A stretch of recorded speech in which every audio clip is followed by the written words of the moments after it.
Kenapa dia? Ya melarang untuk dilaksanakannya pernikahan beda agama. Itu tidak lepas dari tujuan pernikahan itu sendiri. Jadi tujuan pernikahan itu kan untuk terbentuk keluarga yang sakinah, mawaddah, warahmah, gitu kan. Mendapatkan ridho Allah, bisa membentuk keluarga yang baik. Nah, keluarga yang seperti itu akan sulit diwujudkan kalau dalam satu keluarga itu berbeda visi. Salah satu perbedaan visi itu ya visi agama, kan gitu. Jadi tujuan pernikahan itu menjadi tidak bisa diwujudkan kalau di dalam satu keluarga itu ada perbedaan keyakinan, perbedaan agama. Jadi dari sudut pandang pribadi seperti itu. Nah, kalau dari sisi Muhammadiyah, ya, saya kebetulan salah satu pengurus Muhammadiyah ya di Metro. Nah, tentu bagaimana pandangan itu nanti bisa dilihat di keputusan-keputusan majelis tarjih ya. Artinya secara institusi keputusan keagamaan kalau di Muhammadiyah itu merujuknya kepada majelis tarjih gitu. Tapi dalam beberapa pandangan keagamaan di lingkungan Muhammadiyah, pernikahan beda agama itu juga dilarang, tidak diperbolehkan gitu. Untuk konteks masa dan zaman sekarang ini. Gitu. Nah, kalau ada orang yang membolehkan dengan alasan bahwa boleh menikahi ahlul kitab, ya, namanya ahlul kitab gitu. Itu konteksnya tentu masa itu. Ketika masih ada banyak ahlul kitab yang memegang teguh kepada ajaran-ajaran agama dari kitab Injil. terdahulu, ya, kitab terdahulu. Itu kan berarti yang dimaksud ahli kitab itu tentu kaum Nasrani ya. Ya, Injil masuk dalam kelompok agama Samawi. Nanti kalau dikaitkan dengan bagaimana kalau Muslim menikah dengan non-Muslim yang bukan agama Samawi, Hindu, Buddha misalnya, gitu ya. Ya tentu itu apalagi gitu kan, ya, apalagi. Di samping tidak ada dasar pijakannya di dalam Al-Quran itu ya. Itu ya lebih anu lagi karena dia bukan masuk kelompok yang disebut dengan ahli kitab. Jadi mungkin begitu di Muhammadiyah saya kira juga cukup tegas itu kaitannya dengan pernikahan beda agama. Ya, selanjutnya Pak. Kedua, kira-kira faktor apa aja sih Pak yang menyebabkan pasangan itu memutuskan untuk menikah beda agama? Ya, orang beralasan mau menikah beda agama itu karena alasan hak ya, hak asasi ya. Karena pernikahan itu sering dimaknai sebagai komitmen ya, dua orang membentuk satu rumah tangga gitu kan. Nah, dia melepaskan makna komitmen membentuk rumah tangga itu di luar urusan agama. Jadi ini hak asasi yang mesti dihormati, dihargai gitu kan. Sehingga mereka mungkin menuntut supaya pernikahan beda agama itu dilegalkan secara hukum. Ini nanti akan sama kondisinya dengan misalnya karena alasan HAM orang menuntut pernikahan sejenis, LGBT, homoseksual, lesbian, dan itu di beberapa negara sekuler kan sudah diizinkan secara hukum ya. Nah, di Indonesia yang mayoritas Muslim saya kira itu akan sangat mendapatkan penentangan gitu ya.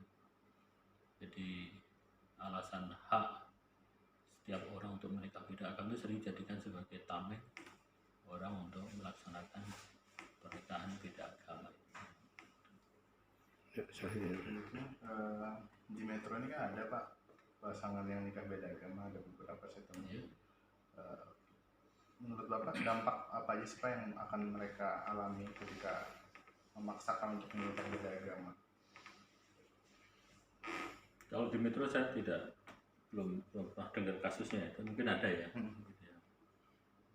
Nah, mungkin justru pertanyaannya kalau dia menikah beda agama, yang menikahkan siapa? Gitu. Karena kan pernikahan di Indonesia itu harus tercatat, ya, secara hukum ya itu harus tercatat. Yang Muslim mereka di kantor urusan agama, yang non Muslim di catatan sipil. Sekarang pertanyaannya kalau orang ada nikah beda agama, apakah catatan sipil kemudian KUA itu mau mencatatkan pernikahan itu sehingga sah ya secara hukum di Indonesia kan gitu.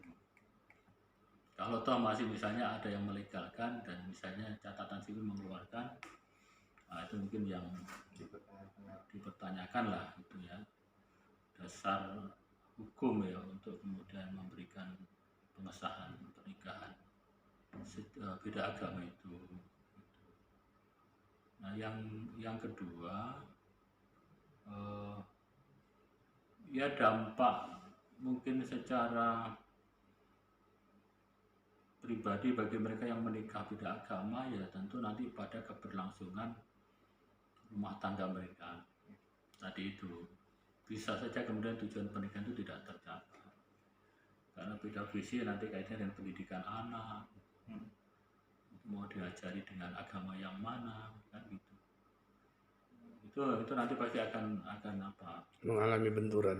Ada benturan ya benturan keyakinan lah yang menyebabkan kemudian berdampak kepada keutuhan keluarga, kepada pendidikan anak dan macam-macam. Ya secara sosial juga akan memberikan dampak. Itu nanti akan jadi presiden seolah-olah bahwa orang nikah beda agama itu boleh, gitu ya. Sehingga nanti masyarakat lama-lama muncul paham permisif. Permisif itu pandangan yang menyatakan bahwa yang begini-gini itu yang tadinya nggak boleh lama-lama jadi boleh, jadi normal, jadi biasa, kan gitu ya. Sehingga itu nanti ya akan menjauhkan dari nilai-nilai agama. Nanti akan masyarakat seperti mungkin masyarakat di barat yang berpaham sekuler. Jadi mengeluarkan agama dari urusan-urusan sosial kemasyarakatan termasuk dalam urusan keluarga. Yang terakhir Pak, dalam upaya pencegahan pernikahan beda agama sendiri sudah ada belum Pak upaya atau gerakan tersendiri untuk dari Muhammadiyah Pak untuk pencegahan? Muhammadiyah secara institusi sebagai ormas ya hanya memberikan fatwa keagamaan ya, pandangan keagamaan. Apakah fatwa pandangan keagamaan itu dijadikan sebagai rujukan, sebagai pedoman panduan dalam melaksanakan pernikahan untuk atau setidaknya mengatasi kasus-kasus nikah beda agama? Belum pernah kemudian dilakukan survei itu pada kasus ini, apakah menjadikan keputusan majelis tadi itu sebagai rujukan gitu ya. Nah, pada tingkat gerakan pencegahan misalnya di masyarakat, saya kira Muhammadiyah juga belum melakukan itu. Sama dengan NU juga. Mungkin karena kasusnya dianggap kecil ya, sedikit, tidak selalu ada di daerah itu kasus-kasus seperti ini. Di sisi lain mungkin ya hukum positif kita sebenarnya belum mengakomodir itu. Yang terbaru ketika ada surat edaran MA ya, yang membolehkan itu kan habis itu kan ditarik SEMA nomor 2 tahun 2023. Ya, karena juga masyarakat banyak yang mengkritik kan gitu. Artinya ruang itu secara legal formal di Indonesia sebenarnya sudah tertutup, tidak ada. Sehingga tidak ada lagi kemudian gerakan misalnya untuk menghalangi lah itu, sehingga itu menjadi ranah privat masing-masing orang dengan alasan HAM yang kemudian ya kita hanya bisa sebatas menghimbau ya, secara pandangan keagamaan saja.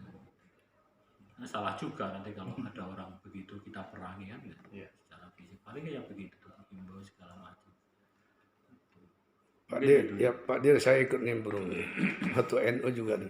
Itu kan prodi kita pernah melakukan seminar nasional yang surat edaran Mahkamah Agung nomor 2 tahun 2003 petunjuk bagi hakim untuk pelarangan pencatatan itu. Bagi Pak Mukhtar Hadi sebagai salah satu pengurus Muhammadiyah daerah, itu kajian Bapak dalam analisis perguruan tinggi atau akademis bagaimana tuh SEMA nomor 2 tahun 2023? Ya SEMA itu kan, Hakim melarang untuk mencatatkan. ya itu saya kira langkah positif ya.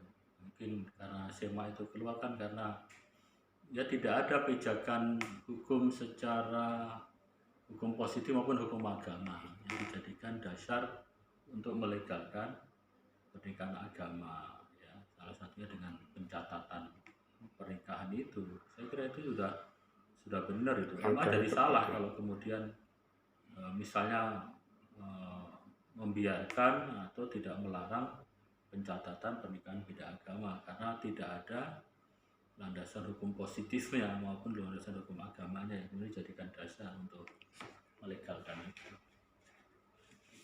Oke, terima kasih Bang. Pak, saya kira cukup untuk wawancara kali ini. Terima kasih banyak atas waktunya. Ya, sama-sama. Ya, ini saya tutup.